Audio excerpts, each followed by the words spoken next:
Hello, and welcome to the Brooklyn Rail's 363rd New Social Environment. I'm Nick Bennett, the Special Projects Editor here at the Rail, and I have the pleasure and privilege of being your MC today for a conversation on Robert Smithson with Lisa Le Feuvre, Jack Flam, James Meyer, and Phyllis Tuchman. We are thrilled to also have the poet Gaia Rajan here, who will read to close today's program. A few quick notes before we get started. The Rail team will be helping out with tech if you have any questions. Closed captions are available by pressing the live transcript button at the bottom of your screen. And we've started all of our events with two important acknowledgements. The first is that here in New York, we are on Lenape-Hoking, the unceded land and waters of the Wappinger, Canarsie, Munsee, and Lenni Lenape people of the Delaware Nation and Shinnecock Indian Nation. The second is an acknowledgement that Black Lives Matter. The heart of both of these statements, the heart of both of these acknowledgements is a commitment to the liberation of the oppressed and solidarity for all who struggle for freedom. In recognition that when it comes to liberation, our histories never unfold in isolation, as said by the great Angela Davis. In that spirit, I encourage you all to check the chat in just a moment for a living document of resources and actions. Now to introduce today's guests and host. First, we have curator, writer, editor, and public speaker, Lisa Le Feuvre, who is the inaugural executive director of the Holt Smithson Foundation. Previously based in the UK, she led the Henry Moore Institute from 2010 to 2017, was an academic based in the graduate curatorial program at Goldsmiths College at the University of London from 2004 to 2010, among many other and wonderful accomplishments.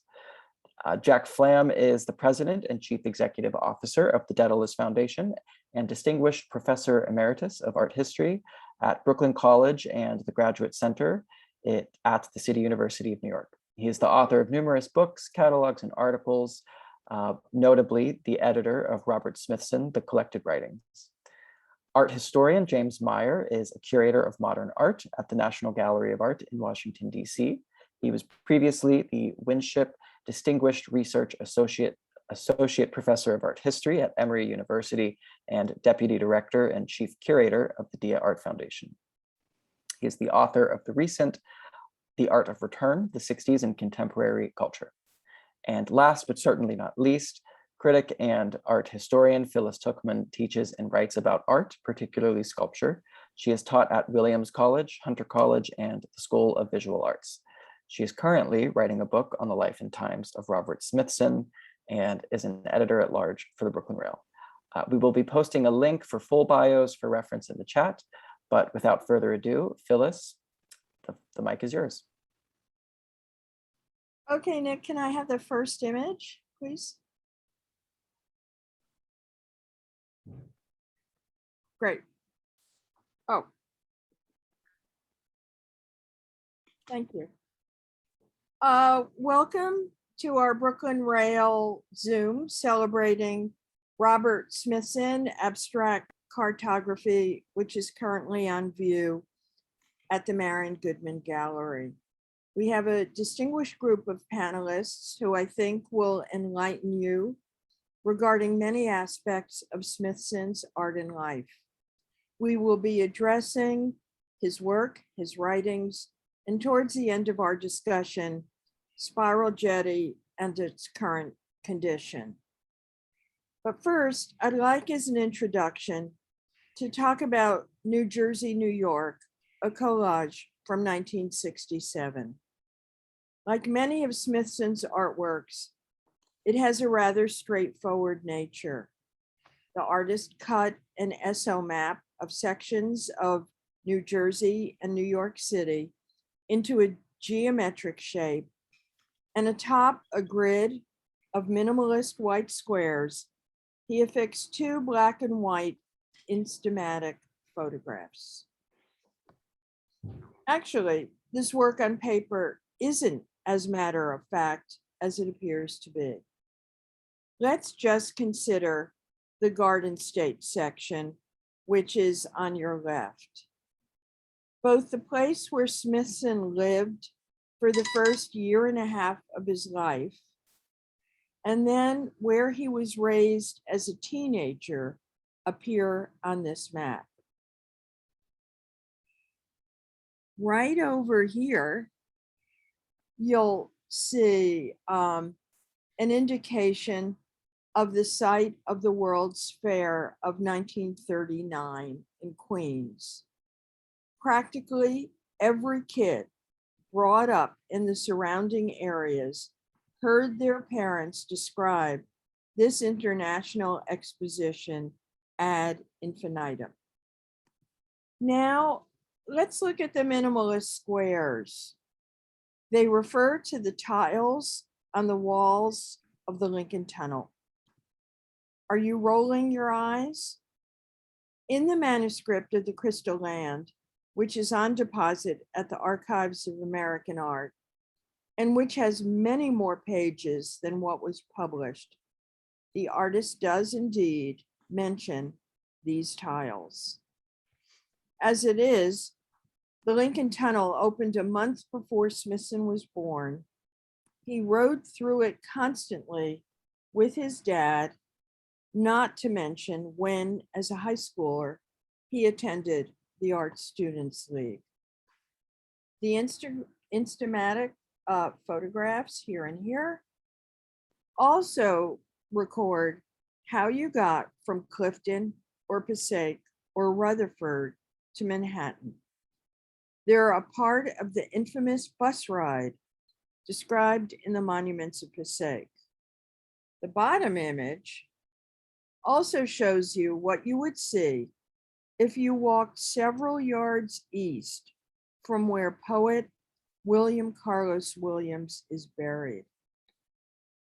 Even more significantly, if you were standing at Smithson's graveside, this is what you would have seen back in the day before Route 3 was expanded and Giants Stadium built. How many artists have portrayed the view from where they eventually were buried? I dare say, not many. I've sketched out what most art critics and curators and dissertation students don't readily appreciate when looking at this collage, or for that matter, other artworks and writings by Smithson. A lot of what has appeared in print is just made up balderdash. There's just so much more left to do vis-a-vis Smithson scholarship. Fortunately, we have a genius show at Marion Goodman right now that was co-curated by Lisa, who I would like to ask, why is the theme maps and cartography? That's a really great question, Phyllis, and I want to start by answering it by echoing what you've just said. Smithson is an incredible artist, and I'm using the present tense very, very carefully here. He's an artist that so much has been written on, so much has been talked about, and there is so much more to look at, to think about. So at Holt Smithson Foundation, we spend a lot of time really frowning and thinking, well, why is that so? And we wanted, with this exhibition at Marion Goodman Gallery, that is a very special and important exhibition for us because it's our first exhibition in Marion's New York gallery. We wanted to think a little bit about where Smithson's inklings of earthworks began. And this is a really beautiful phrase that he liked to use. So often Smithson is associated with spiral jetty. We'll talk a bit about that later. But I would like to propose that spiral jetty is just a tiny part of Smithson's work. There is so much more. So it seemed to us that this incredibly rich period, 66 to 71, was ripe for thinking through. So what about maps? Well, let me again take a couple of steps back. How do we think about maps? If we think about maps easily, lazily even, we think maps are truths. They tell us where we are, where we've been, where we might be. But if we think about it a little bit more, that's absolutely not true. Maps are contingent. Maps are all about where the mapping is taking place from, who is doing the mapping. And just in a really simple, basic idea, this map that we're looking at now, the map is from the 1960s. It shows a certain coastal moment where water hits the shore. We know that the palpable impact of global warming is that those edges are no longer the same. So for us, we really felt, Philip Kaiser and I, when we were thinking through this exhibition, that starting with maps opens up a window to Smithson's intense commitment to thinking about edges, to asking questions, to never being either or, rather being both and. And one of the complicated things about Smithson is that there are no answers. It's all questions and proposals for thought. And mapping is a part of his artistic practice that I think roots his production of knowledge. And when we start with mapping, we can look back to early drawings, look forward to the earthworks, to the minimal works. But what is it, this sense of undoing assumed knowledge?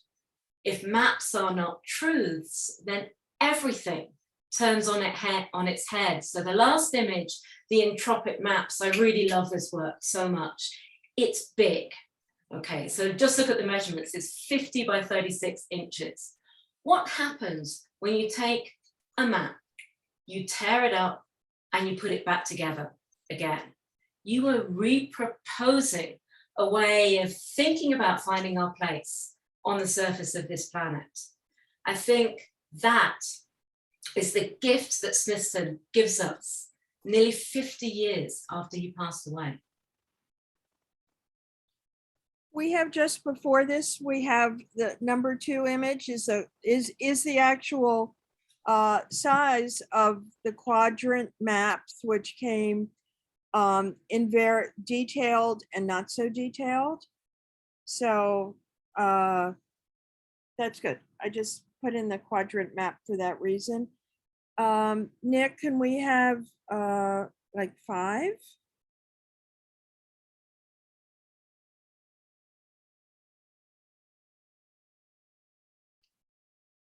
And why did Smithson draw on some and rip up others? Do we know?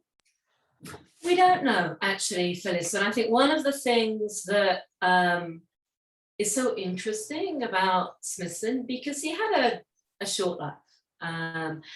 There's many things that we do not know about Smithson. And again, Phyllis, I want to echo you here. This is where when we look at scholarship around Smithson, often there's a lot of assumptions about his work. I think that what his artwork does is he asks us to look harder and think deeper about the world around us. And he's not saying something that's fixed or purely intentional. He's putting ideas out there. Why did he tear up some maps and draw on others? We don't know. We can't ask him. But what we can do is we can look at what he did and think about how this vibrates with our ideas. So one of the things that I learned, or one of the many things I should say, that I've learned from the fabulous Matthew Coolidge, who runs the Center for Land Use Interpretation, which is based in Los Angeles. His organization is really committed to looking at the ways across the United States that land is mapped and used. Mapping is a complete imposition. And this exhibition, Abstract Cartography, takes in Smithson's work on a proposal for an airport, a regional airport in Texas that was not realized, but the site became Dallas-Fort Worth Airport. And when he was working on this project, so we can talk in detail about it later, Smithson started to think about looking at the earth from the air. And the moment he did that, he started to question, and there's a lot of documentation about his intentions around this, that cartographers place a grid on the earth so that we can map it out into neat parcels. We can have some kind of possession, and that's a whole other debate that we could talk about. But if you think about it, and this is what Smithson tells us, our planet is not flat. I think we can all agree on that. It is a globe. So it means that dropping a grid is a complete fiction. So that sense of cartography, inventing landscape, inventing relationships, was really crucial to Smithson. And Smithson, as well as being interested in land and space, he was a self-taught artist. He was a vociferous reader, voracious reader, I should say, reading and reading and reading. And that included literature. And one of his favorite authors was Lewis Carroll. Another favorite author was Borges. Two writers who were interested in undoing, mapping. And I think that this is yet another great theme of research for Smithson, looking at his work in relation to the literature that he was reading and thinking through. The amazing thing about fiction, about poetry, is that it opens up language, opens up thinking. And I don't know if everyone listening in this morning or this afternoon, Eastern time, has read Borges and has read Carroll, but you really should do. There's this amazing rethinking, finding our place in the world. That's really, I think, what drew Smithson to maps, as well as his interest that Phyllis and Jack, you both know so well, in New Jersey. This state that he was from, this state that has often been seen as an elsewhere to New York City. And I think this comes back again to this idea, this is one of my current Smithson obsessions, about both ands rather than either or. Smithson was always looking at an elsewhere. And elsewhere when he grew up was New York City. And elsewhere when he became enmeshed in the New York City art world was New Jersey, was Utah, was Texas. This sense of here and elsewhere, near and elsewhere, is really fundamental to Smithson's work. And how do we know where elsewhere is? We look at maps. And maybe the last thing I'll say, because I know I'm getting too enthusiastic here, is we have to always think, where are we looking at Smithson's work from? It's 2021. So somewhere in my office here, I've got some analog maps of New Jersey. But the only reason why I have them is because I'm such a Smithson obsessive. When I'm getting around in my daily life, I open up my cell phone and I use a digital map. How does that change? And I think this is the brilliance of Smithson, his freshness that endures into the future. And it's almost as if now he's not here. The doors and debates are just opening. So yes, maps in 2021 really feel that this is a useful and productive place to start with when we're thinking about Smithson. The next image I think is the map of Pacific. Oh, well, this is actually this is from a non-site that was destroyed, that was made for the Walker Art Center. And what has always intrigued me about this map is we're basically looking at the Meadowlands, but we're looking at the Meadowlands way before two football teams had the stadium built. And again, this is a view from Smithson's gravesite. Nick, the next one. Yeah. We're gonna, this object is in the show. It's kind of amazing to see it put together because it is stored layer by layer, and someone with white gloves and very obsessive has to put it together. And the map is again of the area where Smithson was raised, and it's going to lead into, it's on mirrors, and there's the river is cut out so it's reflected. And this is going to lead into this sculpture that is now in the National Gallery as part of the Virginia Dwan donation. I think, Nick, the next one is, yeah. James, would you like to comment on this glass pyramid? Absolutely. So it's one of, as you know, several glass stratums that Smithson made. It's the largest one.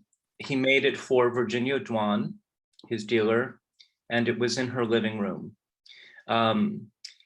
It barely existed by the time it was given to us.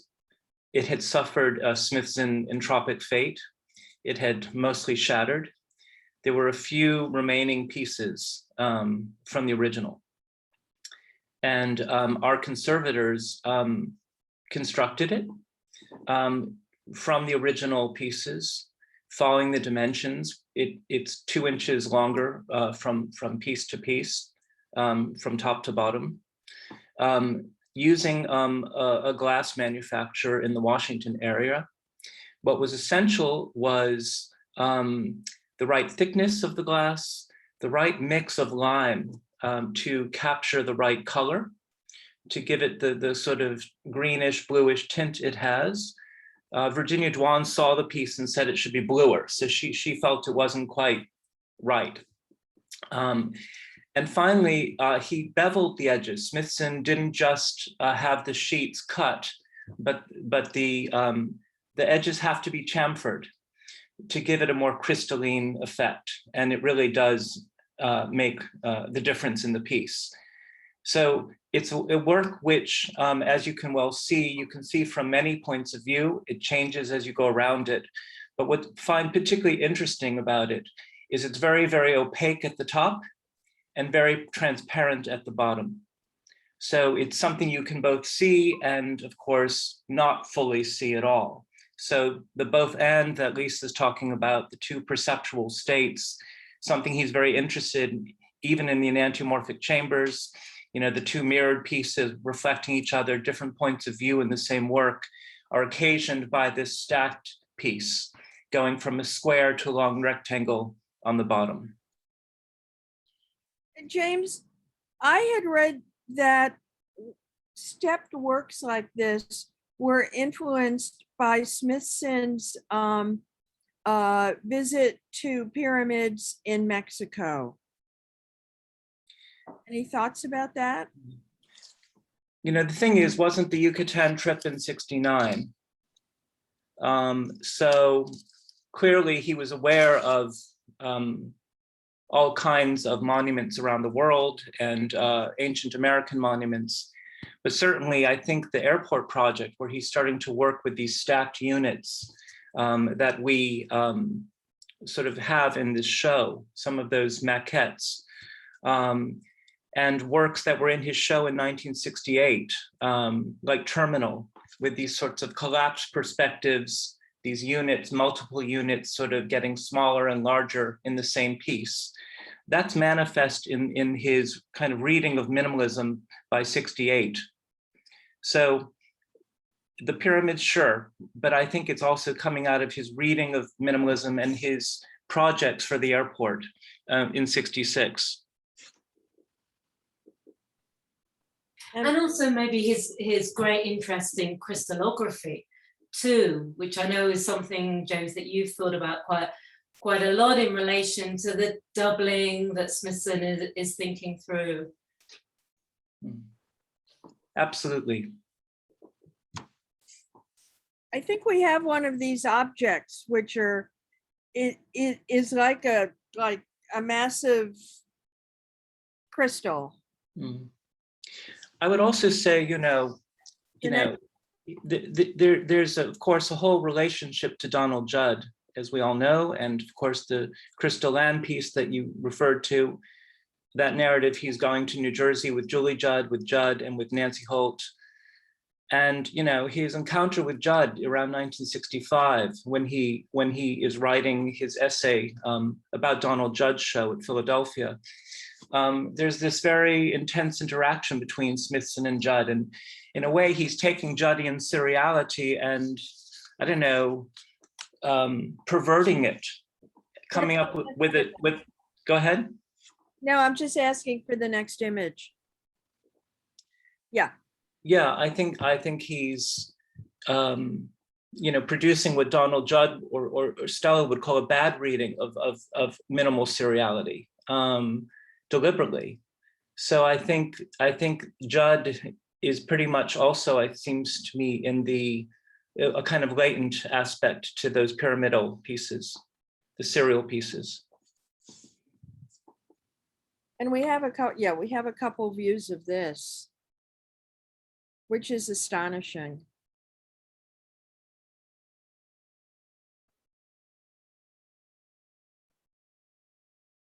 The color gets me. The color's so wrong. Mm.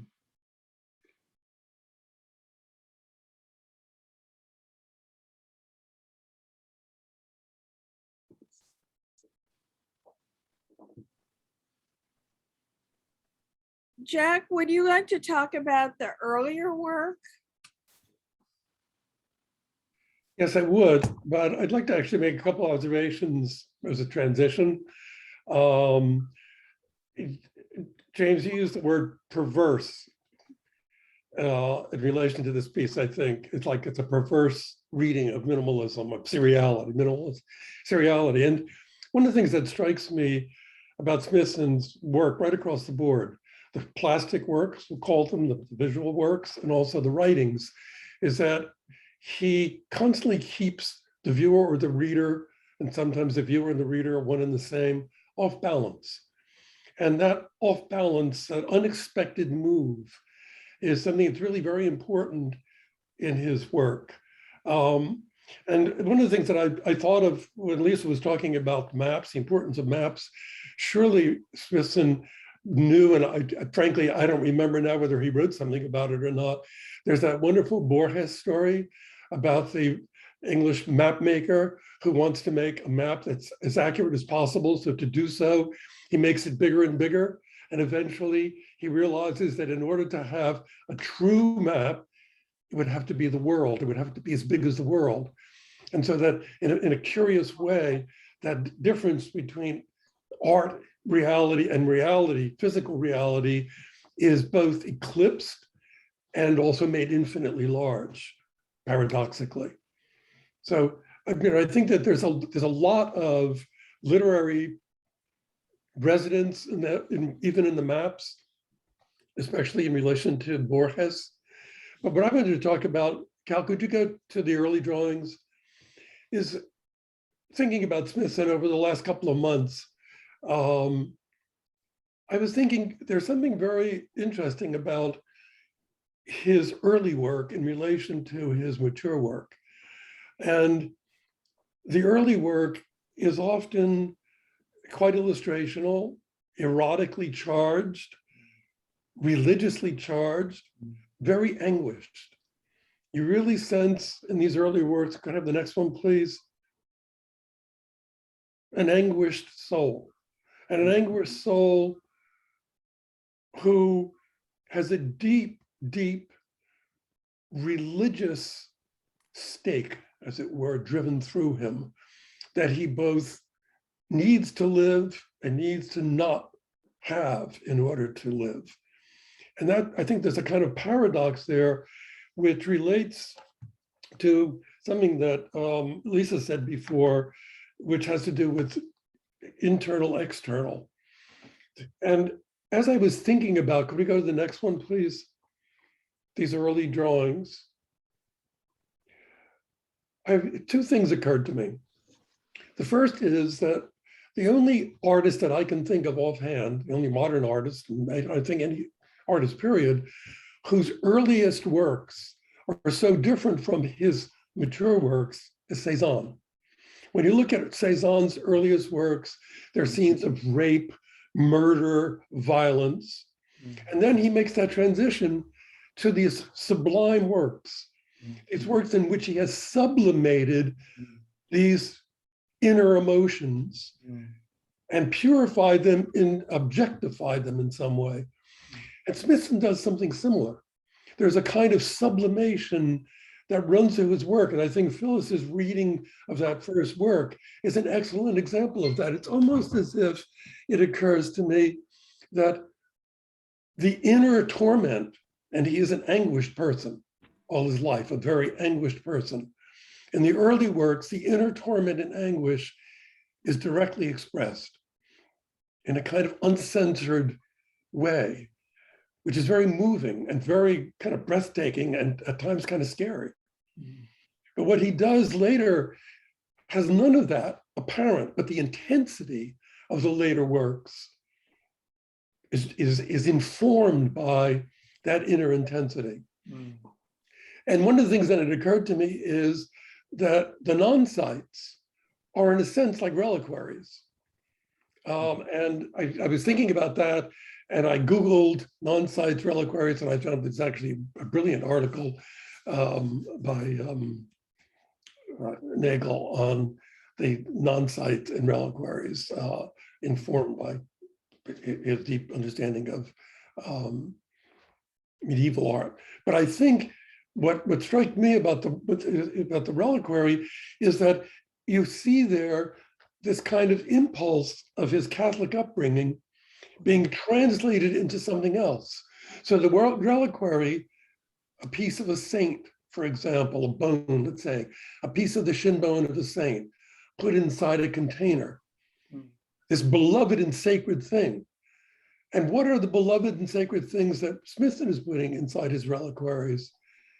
They are places from New Jersey, places from other physical places that he has visited that resonate inside him and give him a chance to, as it were, objectify his emotions, sublimate his inner feelings, and map them, as it were, in a way that distances them psychically from him, but nonetheless retain that enormous emotional charge that we see in the very early works.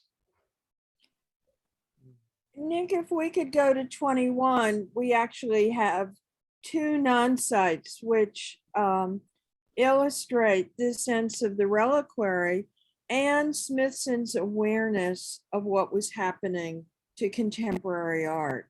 So that one on the left, the Pine Barrens non-site is the first one. And at that point, it's still located on a base.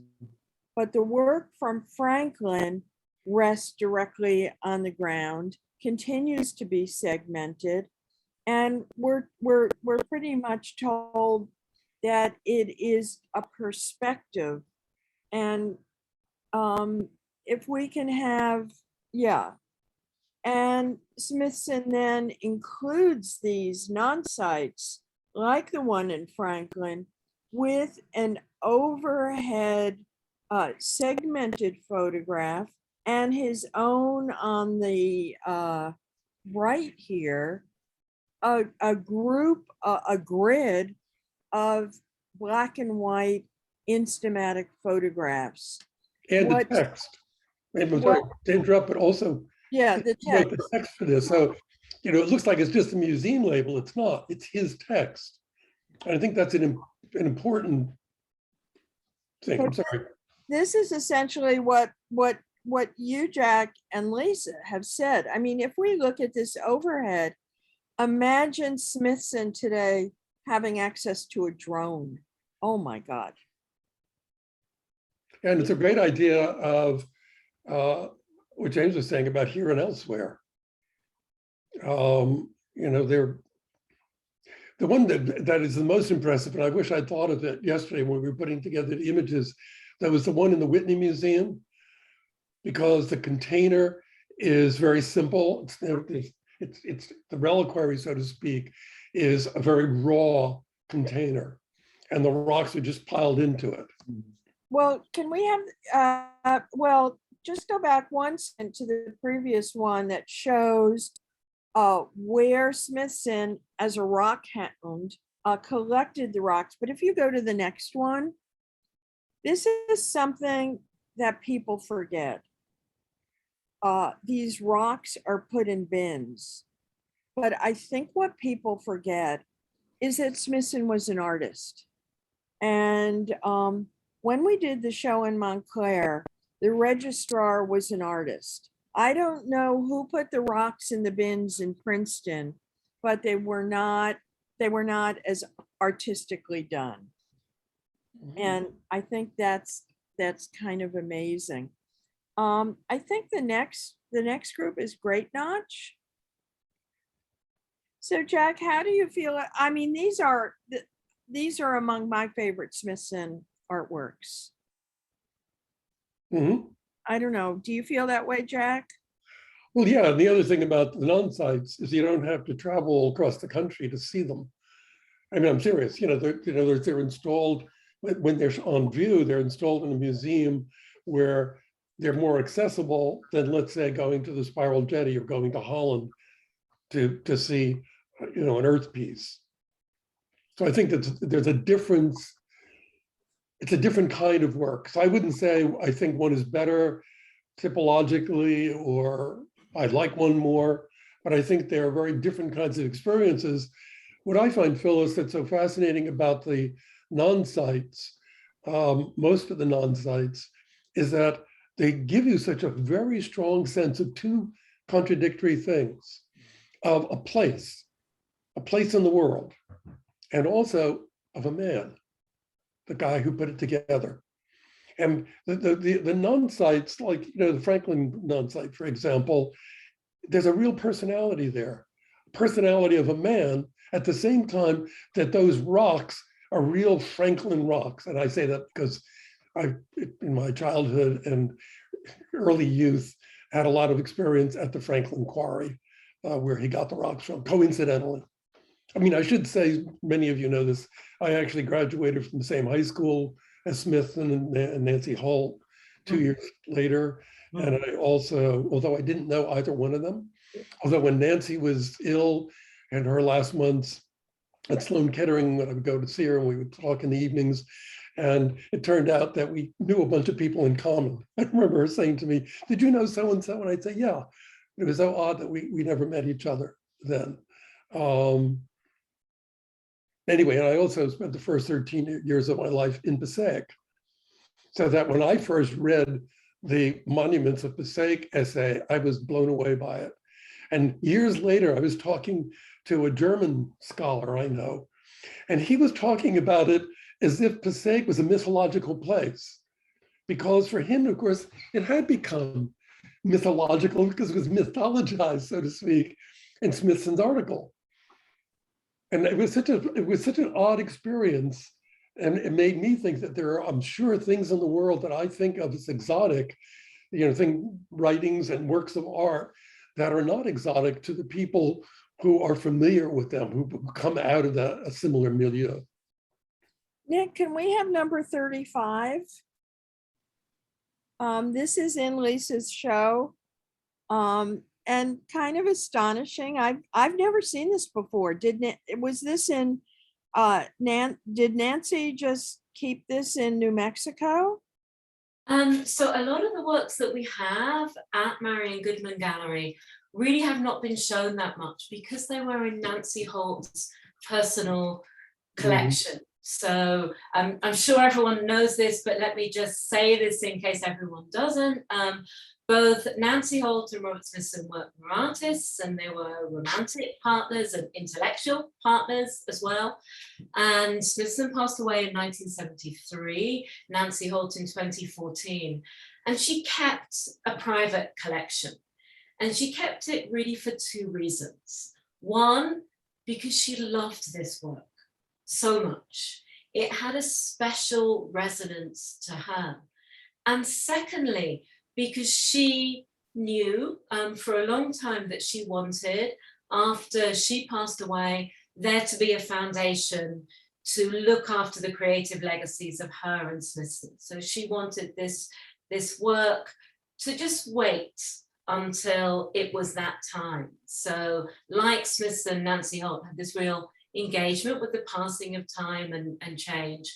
And like you, Phyllis, I love this work so much, and we're displaying it in the exhibition very close to the layered maps on mirrors that James talked about just before. He talked so beautifully about the glass pyramidic piece. And what is this? It's a tourist poster to visit Passaic, New Jersey, take the grand tour and see the floating monument, the great fountain, the infinite desert. And he says right at the top, what can you find in Passaic that you cannot find in Paris, London, or Rome? And I really like what Jack was just saying about this sense of places that are elsewhere become mythological if you don't know them. Places that are tourist destinations, that are mythological, that are monumental if you're from them, they're just Passaic, they're just Paris, they're just Rome. And again, this is about this intellectual mapping that Smithson was really doing, about how language informs assumptions. And for Smithson, assumptions always needed to be broken down. And again, returning to what Jack was saying, Smithson's writings are so fundamental to his creative practice. And in many ways, and in fact, Smithson said this, his writings were as much artworks as his drawings and sculptures. And because it's Smithson, I'd like to apply that to this both and. We could also argue that his sculptures, his earthworks, are as much writings as his essay, The Crystal Land, for example. It's also interesting, by the way, in the 5 features that you can see in Passaic, the last one, and I think it's purposely given as the last one, is infinite desert. And I think you see in that also the extraordinary irony of Smithson's relationship to Passaic, New Jersey, to New Jersey. In other words, there it is. It's is New Jersey the new Rome? Is Passaic the new Rome? The question he asks, and at the same time, it's the infinite desert. It's the ultimate no place. And those two things, I think, they're not mutually exclusive. They're held in check by each other. And I mean, and that again has to do with the here and elsewhere. Passaic is here and it's also elsewhere, simultaneously, not alternately. I also love that these monuments were on the fly. It basically, he got on the intercity bus, he got off by the bridge in Rutherford, he crossed it, and he discovered that route, I'm forgetting which number route, the one that takes you from Passaic to Newark, was being constructed. 2022, is it? Yeah, I was going to say 22. Yeah. And so that all of these monuments, in the concept of what a monument is, are temporary. They were all going to disappear. Anyone who goes to Passaic today will not find them. And the other thing that I love about this drawing is that we forget that when Smithson attended the Art Students League, it was to study illustration. And one of the sheets that's in the Archives of American Art, he was a teenager and his professor commented on what a genius he was. And I think in the very quick sketch, you can see that. We forget that he wasn't trained to be Leonardo da Vinci, but he rose to be a masterful draftsman. And the next one is actually so bizarre because this still exists. And And it's the Passaic High School football stadium. And it's kind of weird because I imagine the people in our audience are art people, yet in the world at large, Jack Tatum, who is in the Football Hall of Fame, played for Passaic High School. And so he actually played on the field. And in the monuments Passaic, Smithson describes walking past the stadium and hearing a game, and the people rooting for the team, which has to be renamed because it's the Passaic High School Indians. Phyllis, and don't forget that when you take the train from, when you used to have a train in Passaic, when you took the train from Passaic to New York, the first thing you saw as you were leaving Passaic was a big football stadium off to the right-hand side of the train, which he would have seen every time he took the train into the city. Well, and also the bus. Yeah. And that's what's so amazing because it looks abstract. It was shown, this is in the second set of Monuments of Passaic photographs. And, when it was shown at the International Center of Photography and that LACMA retrospective, it was called an unknown monument. It's like, it's not unknown. James, would you like to talk about the buried shed?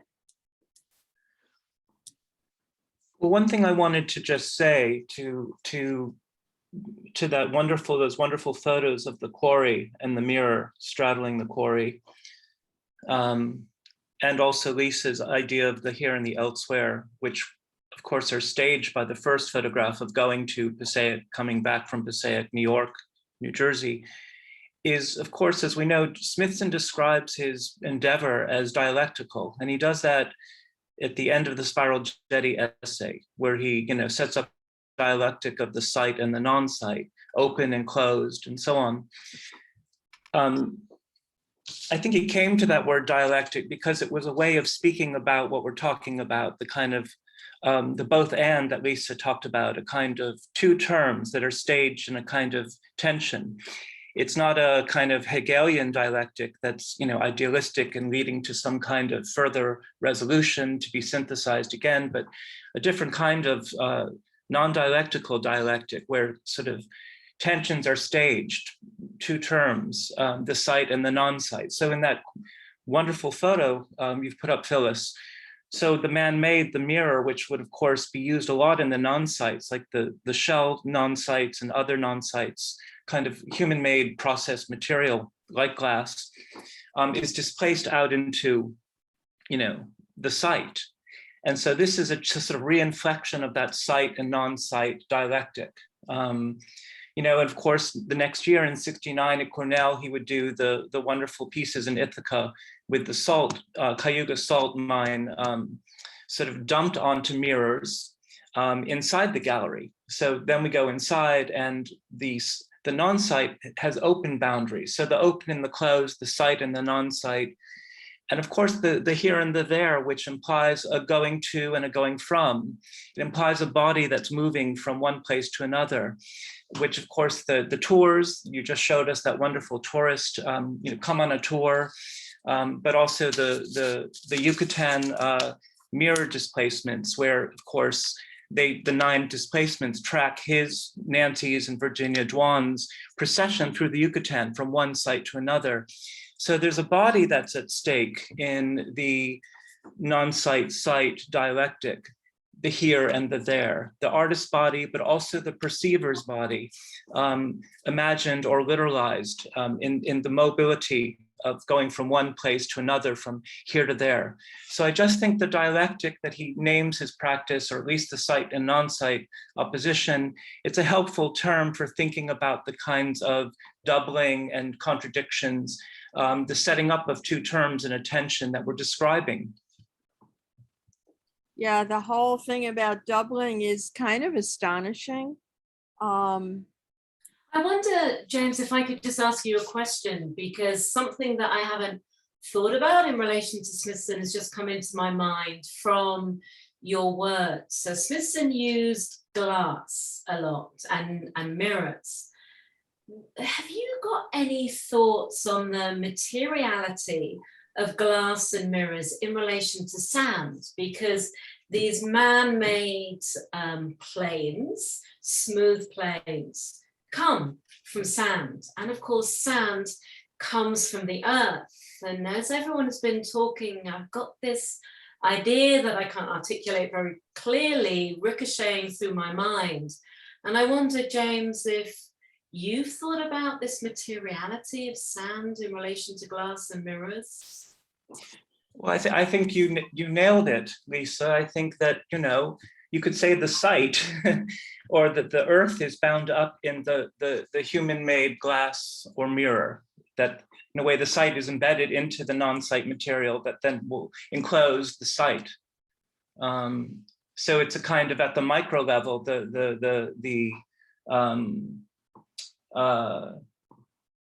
of at the granular level, that issue. And think about the sandbox monument in the Passaic text. So there the sand is framed, is contained in the site.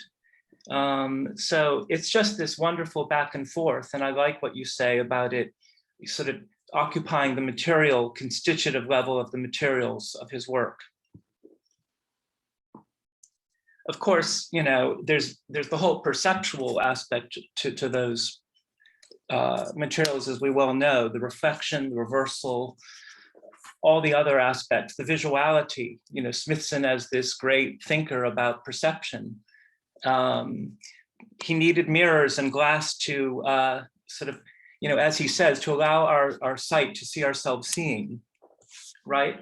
That's what the glass stratum does. That's what the enantiomorphic chambers do. So he needed those materials to sort of stage his visual interests as well.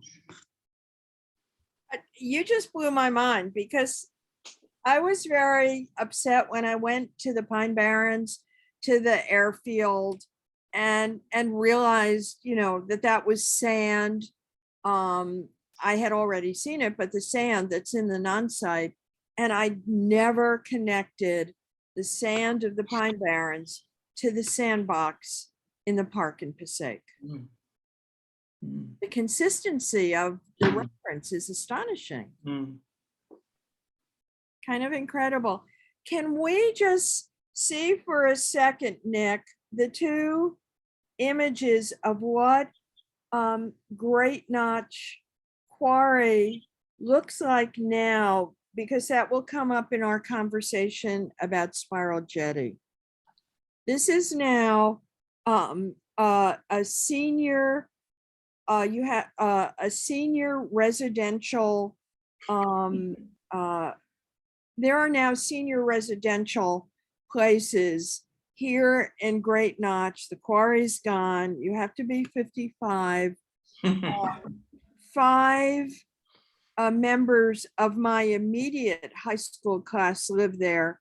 And I would reckon about 15 or 20 people from Passaic High live there. So what you're looking at, you see the light, the fence, but I think this is where Smithson, and in the famous photograph that shows Smithson and Robert Morris climbing a chain link fence, there is a low area of Great Notch where you come in, and then on the opposite end, there's a high area. And it's taken me years to figure out that they came in on the high area. And this is just the last surviving aspect of the quarry before they leveled it. And this will come up with talking about Spiral Jetty in a second. But I think we have some drawings from the Goodman show, 29. 29 and the next one. Lisa, this one fascinates me because it's duplicated on a mirror. Why do we think island with 14 peninsulas in shallow water Mhm. I mean, I have to say that I'm not sure, Nick, if we've got it in the slideshow. The mirror work is absolutely incredible. So it's effectively a square mirror. And when I think about it, in my mind, this particular form, I don't know if this is correct, it reminds me of the home improvements my family would do as a child, sticking things on the wall. You buy things from the equivalent of whatever was Home Depot where I was living then, that sense of materials. And what Smithson does is with white paint, he draws a very similar set of forking paths on a mirror. When he made this work, he was thinking through making a body of islands off Key West in Florida. Now, if we think a little bit about the conversation so far, Smithson working with mirrors, painting on mirrors, the mirror effect becomes timeless and timeful at the same time, because you constantly see this reflective water. And when Smithson was thinking through his earthworks, thinking through Spiral Jetty, thinking through Broken Circle Spiral Hill, thinking through Amarillo Ramp, there was always water there. And what fascinates me about this, this work on a mirror tile, this one here, is that when you see it, so this photograph, and I'm quoting Smithson here, is a fiction, like all photographs. You can see something that looks like a surface, and you can see this amazing drafting skills here. But when you look at it, you see yourself. Now, I would defy any human being to not look at themselves when they see themselves reflected. It's inbuilt to all of our DNA as a species. What does it mean if you see yourself? You see yourself in time. And that sense of this, the reflective quality of mirror, of water, I think is something that was so important for Smithson. And it goes back, and I'm mentioning James here because I know he's working on a lot of research around doubling and art of the last 60 or 70 years. That sense of when you see yourself in place, rooted in sight. A lot of Smithson's work, so to think about 9 mirror displacements in the Yucatan, the mirrors are pointing elsewhere. You can't see any human reflected in them. You see the landscape. So I think this is an incredibly significant work that we're seeing here. And for those who are close by to Marion Goodman Gallery, I would really urge you to go and see the exhibition. Obviously, I'm completely biased, but to go and see the exhibition, just to think a little bit about the subjectivity that happens when you see yourself reflected. That moment of recognition is something that I think Smithson is inviting us to do in a number of works, but this one makes it incredibly explicit. And of course, the mirror. This is a map for a proposed forking island. The surface becomes a plane of water, and it's echoed in that Passaic sculpture that we looked at earlier of the layered up mirrors. So this is another work that's from Nancy Holt's private collection. So there hasn't been that much thinking about it. And the complete privilege that we have at Holt Smithson Foundation is to make these works public to help open more questions, more complications with Smithson. Exactly. We didn't put in this image because I didn't think it was going to show up. Nick, can we go back to 31? It's the upside down tree.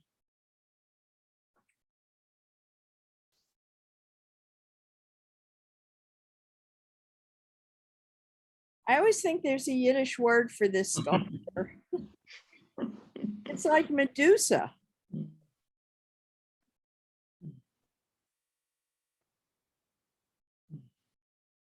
has anyone ever seen the upside down tree? Or it just was a momentary work done on Captiva Island? I mean, this really is part of a body of work to think about this inversion. So what does it mean when you allow the roots to have the air? Everything changes. And when we were talking earlier about that maps of recalibrating expectations, a tree turned upside down changes the entire world. And as always with Smithson's work, the work of the work often happens in between the works, if that makes sense. So this is a drawing of an inverted tree. In 1969, Smithson for Prospect in Germany literally took an uprooted tree, one that, and this is significant in our current times, one that had already been uprooted, and laid it out in a gallery space. Imagine an enormous tree, and there's mirrors knotted in to this tree.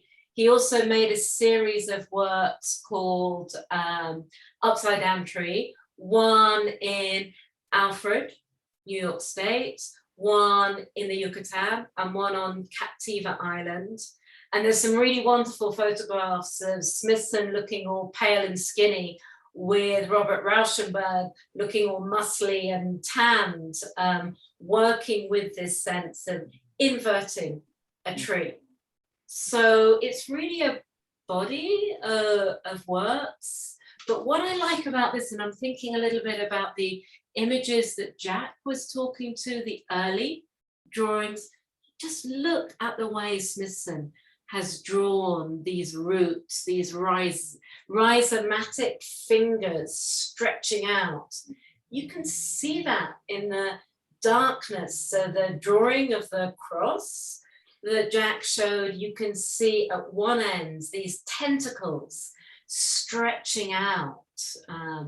So I think again it comes back to the consistency of Smithson. Even though the work sometimes looks very different, there's these tentacles that are developing and thinking through. And something that has been whizzing around my mind since we started this conversation is with Smithson. He's an artist that once you start talking and thinking about his work, you just can't stop, because there's so much to say and there's so much to think about. And I have the feeling that this conversation is going to go on until it gets dark later this afternoon. But this is the beauty and the reason why Smithson endures as an artist who's necessary and urgent to our times now. Jack, how do you feel about this as the editor of the writings? About this being what? The inverted tree? That you could go on and on about Smithson. Oh, you could. And in fact, one of the things that strikes me about this particular drawing is that although the subject doesn't overtly seem such, it really is a very anguished drawing. It's a drawing that really conveys a sense of anguish. So the writings, let's talk briefly about the writings before we get to Spiral Jetty. So one of the things, as most of you know, I've been editing the documents of 20th Century Art Series since 1979-80. And the Smithson volume, which was done in 1996.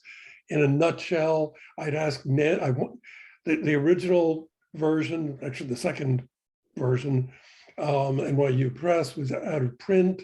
And so I got in touch with Nancy, whom I did not know, and asked her if she'd be willing to, since she edited that, would she edit an updated version for the documents of 20th Century Art?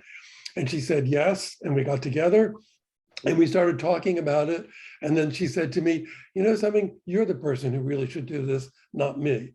And I realized that from the minute I got in touch with her, that was her plan, that she really wanted there to be a volume, but she didn't want to do it, which I understand. She's an artist. She didn't want to be editing again. And in putting together the writings, I departed from the usual format of the document series. Usually we put things in text in chronological order, as for example, most recently with the David Smith volume. So I encourage the volume editors to do things chronologically. My Matisse on art, for example, is straight chronological. But with Smithson, I really felt, and Nancy and I talked about this and agreed that it would be important to have his published writings together as one block, because he was so influential as a writer during the short time he was alive and afterwards. To have the interviews separate, because he himself talks about writing is a material thing. He talks about words as being concrete and material, as concrete as things in the world. And I think you sense that in his own writings, but you don't get that sense in the interviews. The interviews are pitched very differently. So I decided that we would have the interviews separate, and then the unpublished writings, which were very important, but and interviews, and then unpublished writings. The unpublished writings are very important, but I thought it was a good idea to keep them separate from the published writings because they operated in a different universe during his lifetime.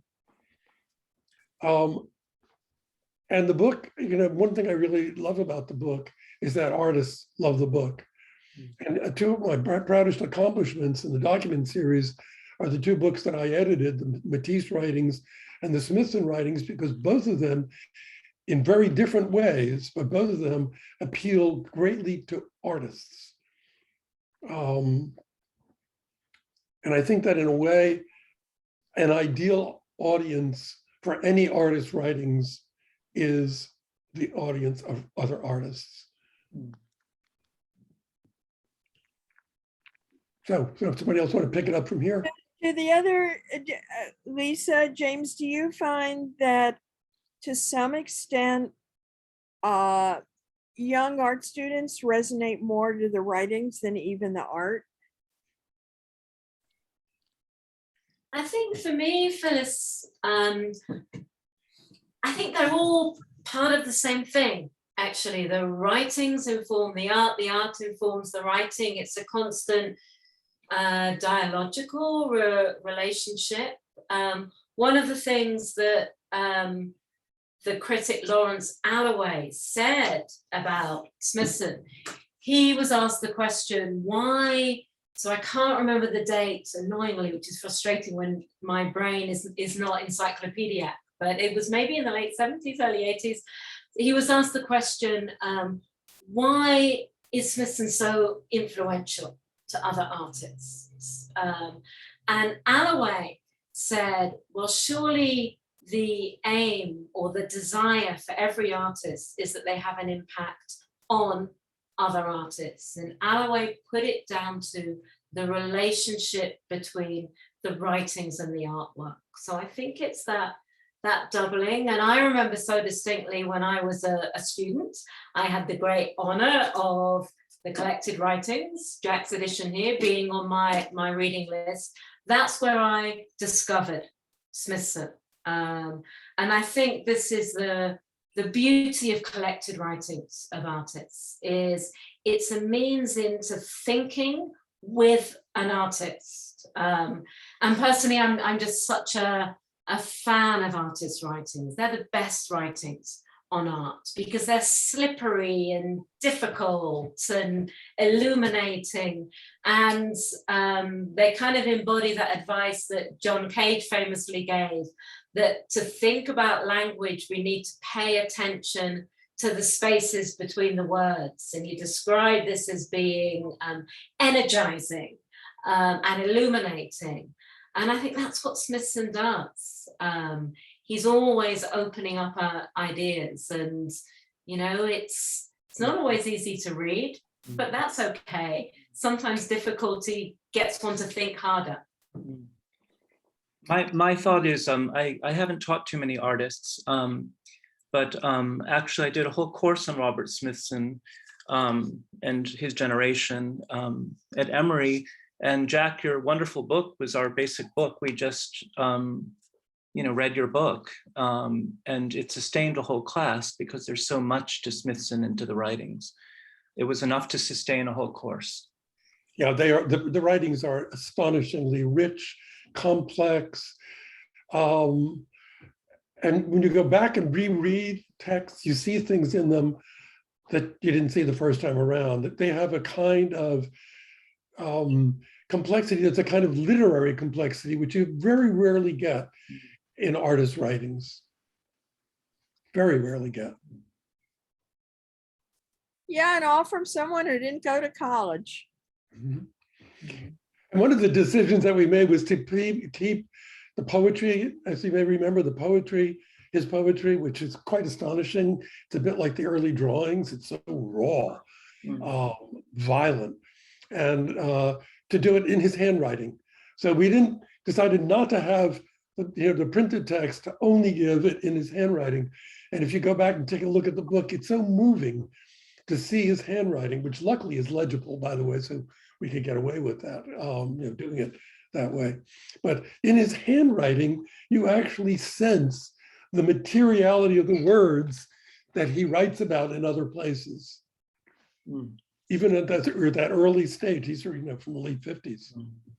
Well, in just talking about poetry, I think it's incredible that his father, who deceased him by only a few months, that Smithson read a portion of T.S. Eliot at his funeral, which his dad's funeral, and then at Smithson's funeral, the same passages from T.S. Eliot were read. I mean, you don't think of Robert Smithson and T.S. Eliot in the same. Oh, I do, absolutely.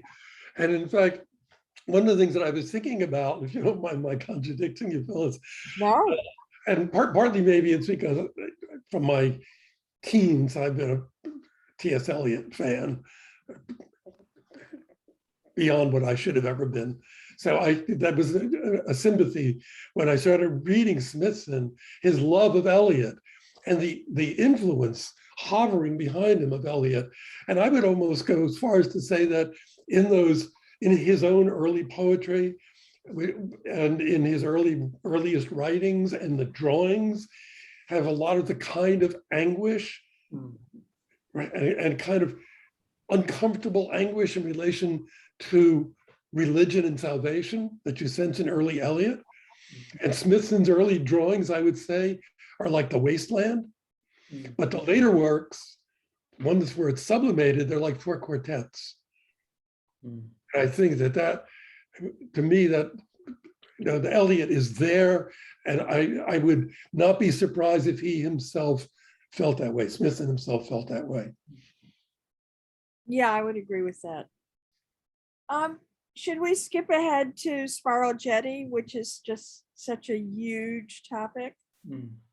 I think Lisa, were you just there, or was my visit before Memorial Day weekend the most recent of us? I think of us on the call, the talking us here. I think you were there most recently. Okay, and I was very upset because it looked like a ghost work. Nick, can you show this sequence? I mean, here is the famous one. This I'm shocked by, because this is pretty much what it looks like now without the water. So I don't think it's as damaged as I thought it was, if this date of 1970 is correct. You'll see in a minute. And this again, he had to go up to a helicopter, but all you have to do is use a drone today. And here, how much of the water has receded. And this is one of my photographs. It was just so barren.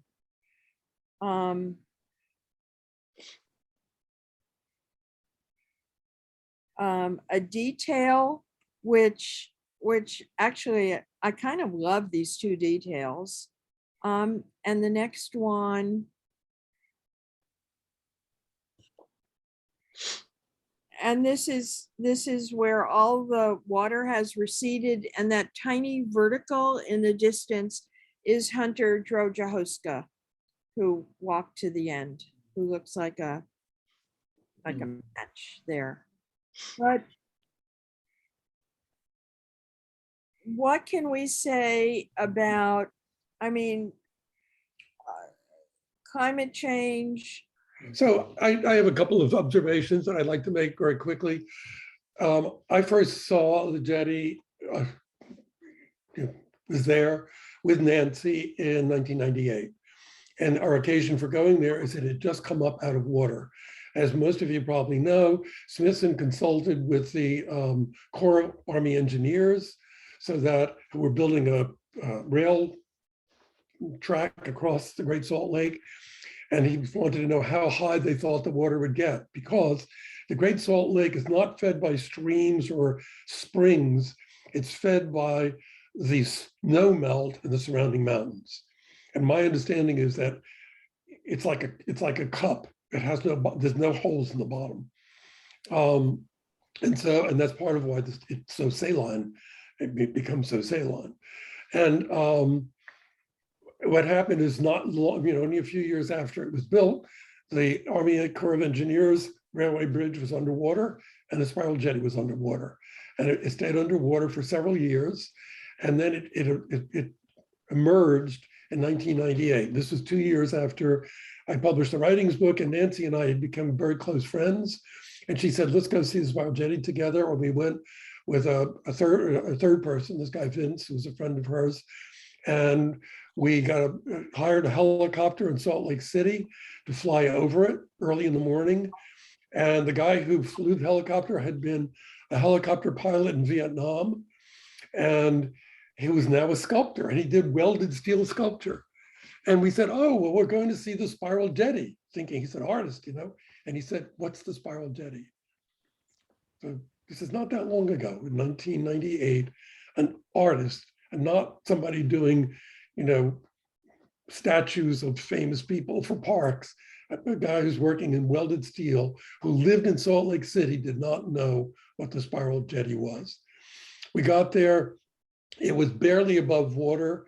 The rocks were covered in ice. They were very slippery.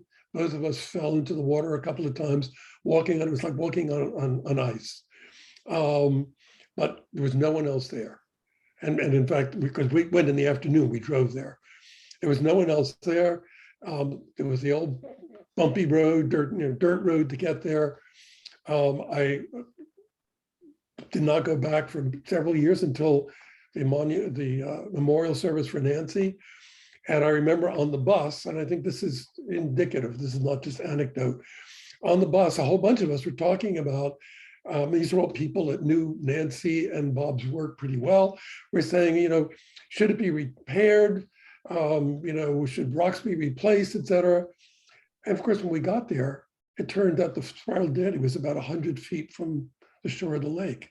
It had already was on dry land, the way in this photograph that you see here.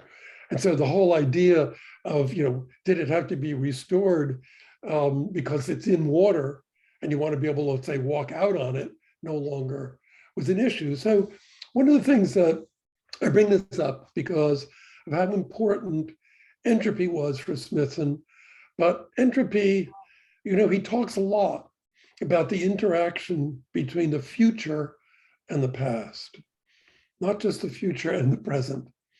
And one of the things that the spiral jetty, and in fact, the spiral itself, the form of the spiral itself, is a passage through time.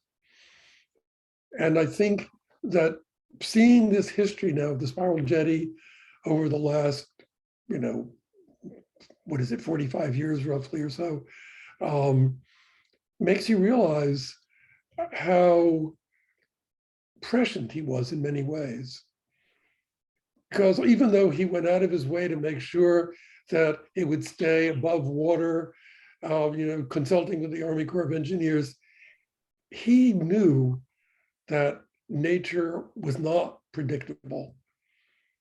And you see it in his writings, and you see that sense that he has of anticipating the future in the present and in relation to the past. And I think that in a way, there's a kind of poetic justice to this. When I first saw it in 2014 up on dry land, I felt devastated, frankly. It's as if some precious thing had been vandalized, so to speak. But I now think that there's a real justice to this. And this happening to the Jetty has allowed it to be what it is, to be what it essentially is. Anyway, that's my take. I agree. I think the fate of the Jetty in its current form is absolutely embedded in the work. You know, the man-made, and you're talking about natural forces, but of course, it's human forces that are affecting the environment, as we know, and affecting rainfall in the West. And so the dialectic extends to the, you know, the human and the not human in this work. And so it's demonstrating its entropic nature, you know, already very rapidly. And Phyllis, you talked about the monumental and the anti-monumental, which she was very interested in. You know, is Passaic the new Rome? So here you have the most famous of earthworks, very large, although, you know, not Michael Heiser's city, but still a large monument that has been depleted of its monumentality in a way, which is consistent with the logic of his practice. So I think it's being more and more itself. In a way, it's like the asphalt rundown or the glue pour, those very temporary works that he completed the year before the Jetty, which we only know through photographs. We can't see them anymore. In a way, the Jetty is becoming invisible, like those much more temporary works, but perhaps we'll come back into visibility again. Yeah, I really agree with what you both said about Spiral Jetty, and there's really two things that I'd like to add to that. Is if we go back to the sense that Smithson's works are always in between different pieces, in between different moments, Spiral Jetty is many things at the same time. It is the thing at Roselle Point on the Great Salt Lake. It is an essay that Smithson wrote. It is a film that he made. It's a body of drawings that he made. And it's also the photography that circulates around Smithson. And one of the things that's very interesting is Smithson's attitude to photography, which he talked about very explicitly in an interview in the very first issue of Avalanche magazine, a really wonderful magazine edited by Eliza Bear and Willoughby Sharp. And he's inconsistent about photographs. Photographs both are and are not the artwork. And the way that Smithson dealt with photographs of Spiral Jetty, one of the last gallery exhibitions that he made of his own work, comprised photographs of Spiral Jetty. So clearly he was engaging with the photography. He also at one point, and I can't recall right now in which essay, he talked about, it's an interview actually, he talked about Spiral Jetty itself being a document. So what if we run with that sense of Spiral Jetty being a document and thinking about what Jack and James have both said. Jack said he was devastated in 2014 when he saw Spiral Jetty. I would like to propose, I might change my mind on this, but I'm going to try proposing it at this moment, that devastation is fundamental to this artwork. The artwork, and I'm misquoting Smithson here, is like a clock. In many ways, Spiral Jetty from 2021 is a microcosm for the devastating situation we are in right now. Probably everyone in this conversation here has read the international reports this week about our climate emergency. We can literally see this in Spiral Jetty. And that devastation is fundamental to Smithson's work operating like a clock for the surface of our Earth. And exactly as Jack said, Smithson is interested in a present tense that goes forward into the future, looking backwards, acknowledging history. So a very Benjaminian position, that sense of temporality, that sense of devastation, that sense of possible, probable, tangible disappearance, and yet possibility of reappearance. Perhaps it's that makes this such an important artwork to think about today. We've touched on discourses of non-monuments, of time, of climate emergencies, of documentation, of photography, of travel, of elsewheres. This work holds it all right there. And even the nostalgia of seeing this image here, this is not what the work is, in the same way that our planet, ourselves, our own bodies are not what they once were. Things change. And perhaps that's a lesson that we human beings need to listen to with a little bit more care right now. I sort of would have something to add, but Lisa, what you just summarized is so extraordinary. I think we should end here if Jack and James don't mind, and just open up to questions. Yeah, Lisa, you just summed it up so well. So Nick, should we do questions? Yes, I want to thank you all so deeply for this wonderful conversation and for the expertise and insights you've all brought to it and to listen. Yeah, without further ado, let's jump right into our questions. So thank you everyone for posting your questions in the chat. First, I'm going to pass the mic over to Griffin. Griffin, you should be able to turn on your mic now. Okay, how's this? Great. Great. Okay, thank you, everyone. This was fascinating. I had a question for Jack. In the very beginning, you described Smithson as tormented. We were looking at the early drawings. You mentioned his Catholic upbringing, but I was curious if you would share more what you meant by tormented, also how your perception of his emotional life has formed and changed in the course of your research. I think one sees it in the drawings, but one sees it also in the early poetry. I quote, "The mother did not spare the infant, sucking at her breast, but devouring it, took back into her stomach flesh and blood, which her womb had just brought forth.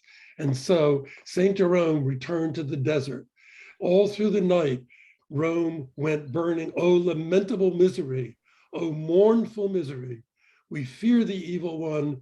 We fear your deadly ways. We fear the evil one. This cave is dark." It's one of his early poems. And I think you sense that sense of anguish and torment through a great deal of his early work. And then there's this extraordinary transformation. Thank you. Thank you so much for that, Jack. It's wonderful to hear that poetry firsthand. Next, I'm going to pass the mic over to GE. GE, you can turn your mic now. Thank you so much. Did Smithson's early works, which we're actually talking about this point, focusing on the religious subject matter and the sort of entropic materiality, the works like Christ in Limbo, Fallen Christ, and the Dull Space Rises, did it set up a kind of groundwork for his use of sci-fi themes of kind of timelessness and infinity and circular time and teleportation throughout the rest of his work, and maybe how? Could anybody speak to that? I'd really appreciate it. So thank you so much for this wonderful talk and today. Thank you.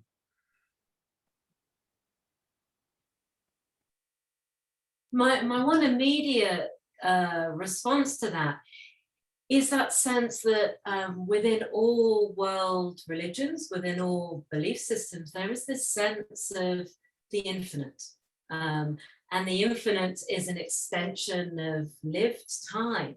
And so in a way, I would really like to go off for 3 months now and to think a little bit about mapping Smithson science fiction reading onto particular religious, faith-based ideas of the infinite. I think that's really where there's a meeting of those points.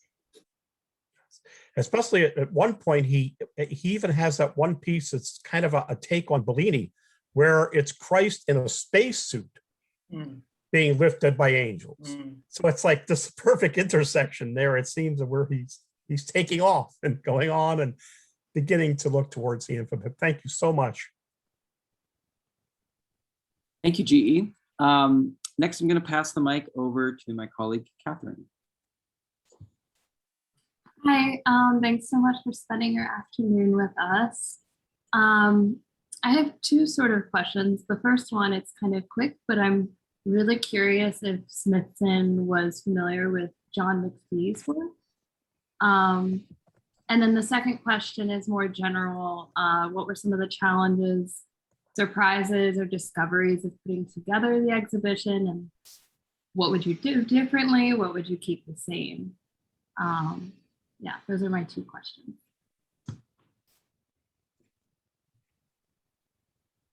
Can I just interject one thing? Because you had access to the foundation material. Otherwise, you have to beg for Smithson works today. And that's part of the genius of the show, that Lisa didn't have to beg for these amazing drawings and objects.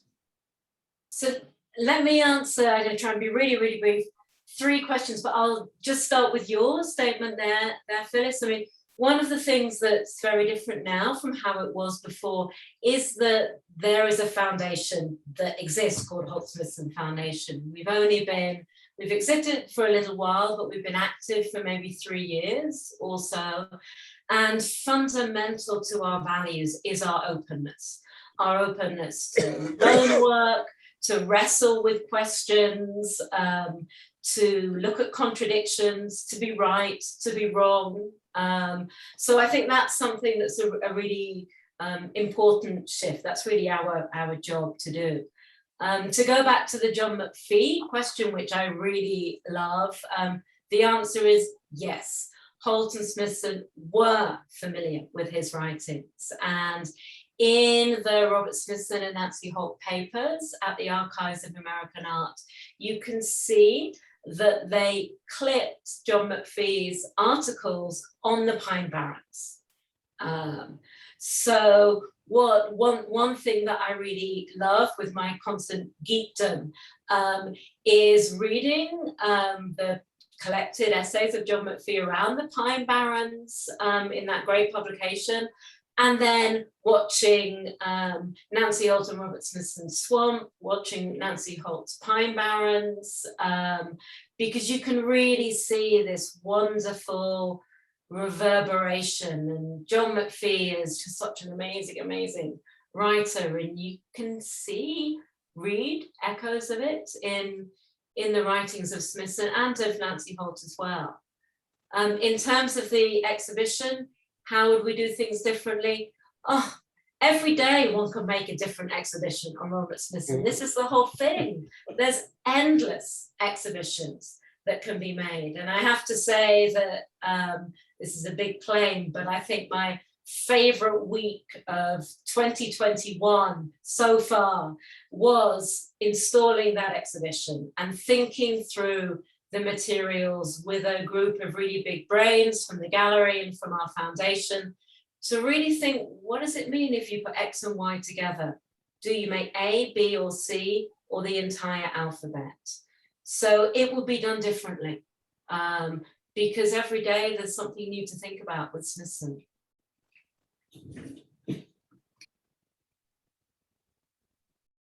Thank you so much, Lisa, and for Catherine for that question.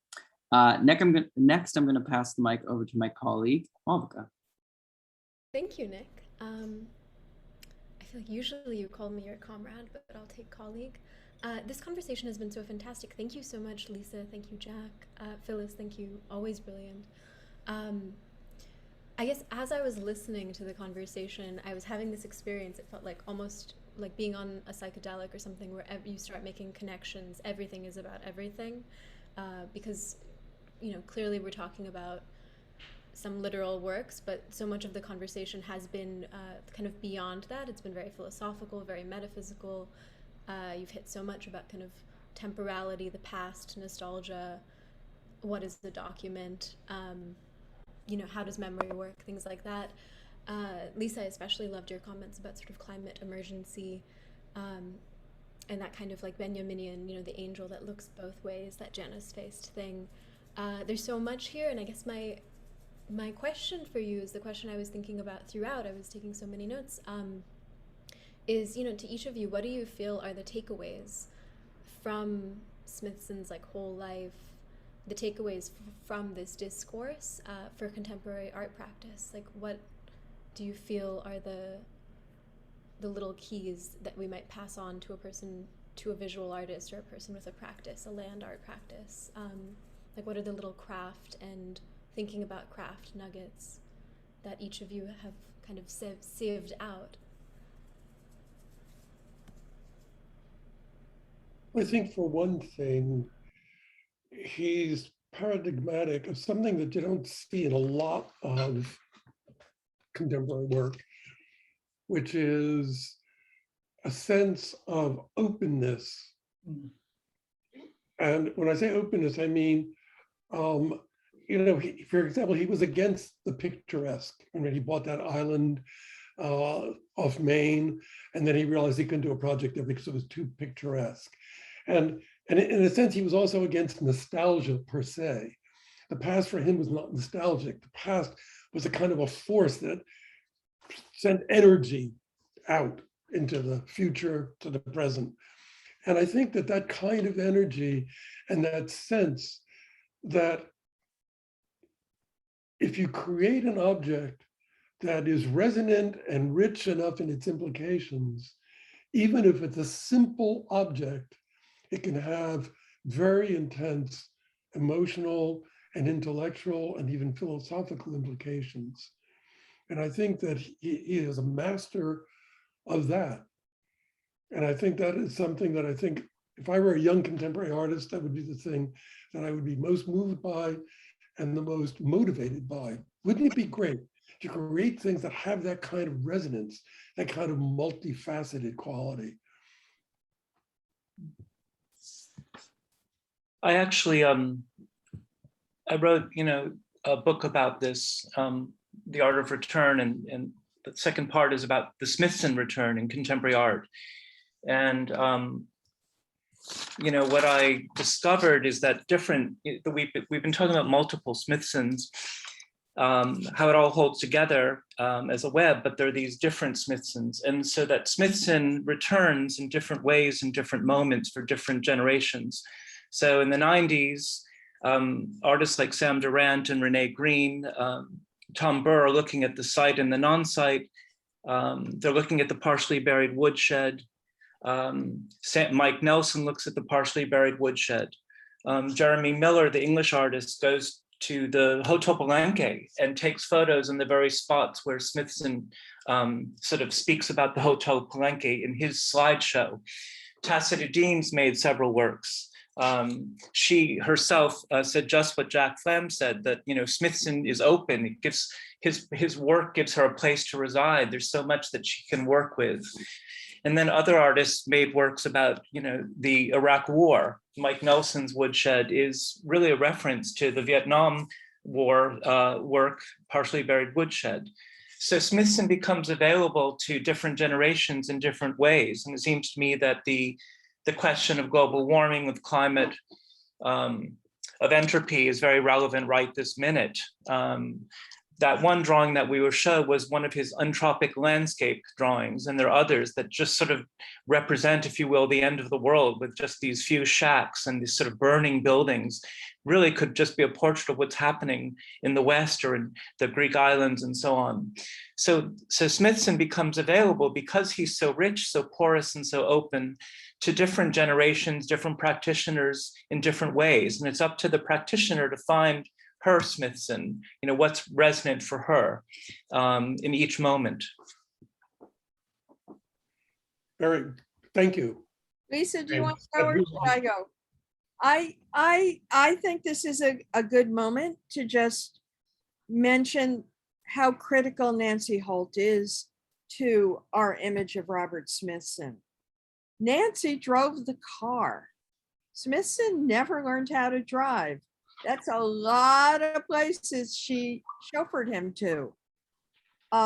He sat there reading the maps the way he did as a child with his parents. The other thing in something like the Crystal Land, I love the Crystal Land in the condition it's in, but I also love the original manuscript that's in the Archives of American Art. It's rambling. It even talks about, as kids, and Jack would agree with this, you would ride on Route 3, you would be in what is now the Meadowlands, but it was a garbage dump and it smelled. And this kind of detail is in the entire manuscript of the Crystal Land. But Nancy knew how to edit it to perfection. And Nancy, the genius of what she kept and what Lisa is now sharing with us. So this is just an acknowledgement of Nancy in the stature of Robert Smithson. And we have the stature of Nancy Holt as an artist. Absolutely, absolutely. Well, she also took all the photographs, the one that was referred to of Bob Smithson and Bob Morris climbing, who was there taking the photo. It was always Nancy. Mhm. Yeah. Makes me think so much of, Nabokov, his wife, Vera. She taught his lectures. She drove the car. She drove the car. Oh, I have the book. I didn't realize she drove the car. She drove the car all over America so he could write. I'm so curious to hear from Lisa as well. Like takeaways for contemporary artists, contemporary practice. It's a really great question. It's one that gets to a major sea of doubts that I have all of the time. And forgive me if there's a bit of background noise. We've been talking for so long that my household are now coming back.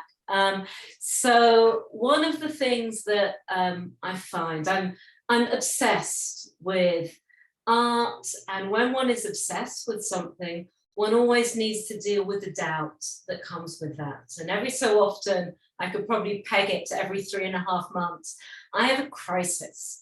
And I start to think, does art really matter in this terrible world that we have made for ourselves? Does it really matter? And I stop and I think, and I read, and I have put my head in my hands a little bit. I think Smithson's work really is almost like, an advocate for why art matters. It matters because it programmatically encourages us to ask questions. If we don't question what we're doing, then we have no future. It asks us to undo assumptions. It asks us to take apart history in the present. It asks us to think about the future, not in a nostalgic and idealistic way, as if all the terrible things have never happened. It asks us to look at what our species has done to our planet and to ourselves. It asks us to consider the inhumanity of humanity. And with this, his artistic practice becomes an advocate for art being a necessary part of society. And in some of his later writings, that's pretty much what he said. So for me, Smithson helps me deal with my doubts about why art matters. And I think doubt is wonderfully productive, and Smithson harnesses it with great generosity. And maybe he encourages us to doubt that little bit more. That was so incredibly poetically beautifully said. Thank you, Lisa. Thank you. I feel so affirmed and ready to just keep going after that. I want to thank everyone so much for joining today. Thank you, James, Jack, Lisa, Phyllis. Thank you, everyone, for your questions. Before going to our poem, it's just interesting that right before we went live today, we're sort of talking about time and age and how it's not necessarily this linear thing. And it's fascinating to me that two comments I wanted to mention that were in the chat was that GE reminded us that this is the 700th anniversary of Dante's, I believe, his death. If we kind of look backwards and then looking forwards, Philippa made a comment that there will always be a trace of the spiral jetty even after the Anthropocene, if there is an after the Anthropocene, but if there is an Anthropocene, but that's a different conversation.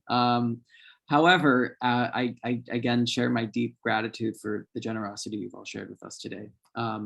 But I kind of promised I'd make the joke, but I'm incredibly happy and thrilled that our poet today is named Gaia Rajan.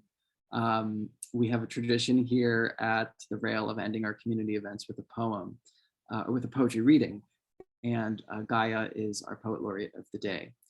Poet and editor Gaia Rajan is a co-founder of the Woke, it might be Woke or WOC, apologies. Women of Color, yeah. Women of Color Speak reading series, a junior journal editor for Half Mystic, a web manager for Honey Literary, and poetry editor for Saffron Literary. Her work has previously appeared or is forthcoming in the Kenyan Review, Muzzle Magazine, Split Lip Magazine, and elsewhere. Her chapbook, Moth Funerals, is out now from Glass Poetry Press, and she is a two-time National Student Poet semifinalist. So without further ado, Gaia, the floor is yours. Hi, I'm super excited to be here.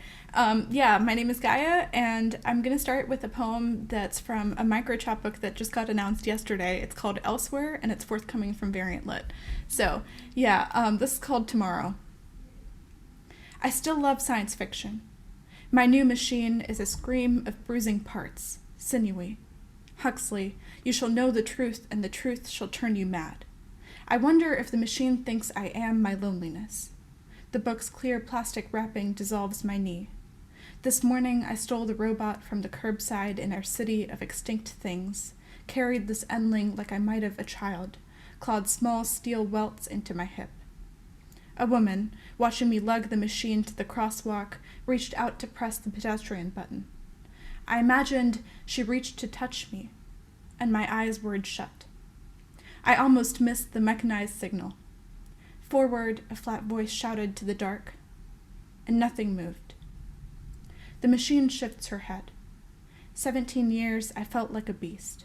I couldn't look at my eyes. Adjustments. The machine is given a gurgling throat, a yowl of hair, on the invoice, a list of parts. Thicket skull, coil neck, shaft lung, smoke heart. Yeah. And then the second poem is one I was editing during this conversation because it was just so generative. So yeah, this is called Portrait in Fall. Also, wait, what was I going to say? Oh yeah, also, by the way, like all of these poems are probably going to be in Elsewhere, but I don't know. We'll see. Okay, Portrait in Fall. Every creature I've touched follows me home. I rented a room from a woman who, every night, cleaned her kitchen to look like a showroom, woke early to scrub it again. I killed ants, clearance rack azaleas from Lowe's, unidentifiable flies. Neither of us knew mercy. I dreamed she was angry with me and fizzled out, saw a street lamp and sunk down on its patch of weeds. Wherever I went, my wanting was ripe and embarrassing. I ate hostile salads, Decided I didn't want to belong to anyone and failed. Spent hours chasing flies into corners and dust into my sheets. My lamp won't turn on, something with the wires. The world I want most is cold and steel. I salvage nothing. Beetles twist into rust. At 82, my grandfather entered hospice care, entered a shaky lasting, slept less and ate juicy peaches, bags of Lay's extra salted chips, neon-branded donut holes, jumbo candy bars, and died happy, remembering nothing except for the hiss of Sprite on his dentures and the thicket of wool on his bed. Yeah. And then this third poem is, it's called Heaven, and it just came out with Palette Poetry about a month ago, and it's from my second chapbook, which hasn't been picked up yet. It's called Killing It, and it's about the violence of achievement, which feels like a blurb I say everywhere, but I'm super passionate about it. So this is called Heaven. Once there was only flesh eating flesh, efficient. Once a taxonomist wanted to know if women were engineered to perform labor, so he exhumed teeth, sewed them into a girl. In an empty room, I watched a rocket stall, then take off elsewhere. The taxonomist sent his daughter to the factories, and she worked until her fingers rotted, until her jaws unhinged to reveal radioactive cogs, and she opened and opened and opened. A matter of willpower. The creatures evolved teeth, wrapped their mouths around the necks of prey, bit down, and did not draw sound. The daughter learned to be useful again when she glistened. We clutched her bones like lanterns and bounced light off the walls of the factory. I applauded the rocket's extraordinary progress, alone in the dark, watching the machinery steel grow like a wound and open and open. The taxonomist plucked out my eyes to understand my negative thoughts. His daughter screamed in her narrow house, grew a second spine, a new mouth. The creatures killed their ancestors with efficient guns. They lasted through the difficult winter. I knelt at the blood of my better selves, selves I killed with my bare, beautiful hands and wept. The taxonomist named the experiment a success. He opened his daughter and found so much husk, so little blood, you wouldn't believe. Yeah, and this is my last poem, and it's called Plain Air, and it's kind of like a spell / wish / prayer. I don't know. It's really short, but yeah. Plain Air. I don't sleep with anger, don't wager more than 50, try not to feel too guilty about the weather or my sister, nurture rage like a fruit or poison. I don't ever prune bonsai. I visit every seashore I can and keep a pack of gum in every purse, and one day I will tell him you were wrong. You were wrong that no one would believe me, and this time I will believe it. I will not recoil. I am done helping the world destroy me. Yeah, that's it. Thank you so much for having me. Thank you so much, Gaia. That was such a beautiful way to end today's event. And I agree with you.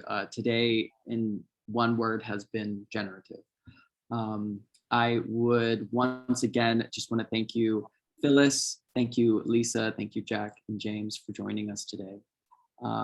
We do this conversation series every day at 1 p.m. So if you're available on Monday, join us for a conversation with artist Joanne Verberg and Rail contributor Jean Dykstra. We'll conclude with a poetry reading from Charles North. So without further ado, I will now allow everyone to turn on their mics and wish you all a very happy weekend. Bye, guys. Thank you, Gaia. Thank you. Thank you, Phyllis. Happy weekend. Thank you, Phyllis. Thank you so much, everybody. Thank you, James. Thank you, James. Happy weekend. Phyllis, James, Jack, Lisa, great reading, Gaia. This was wonderful. Thank you so much.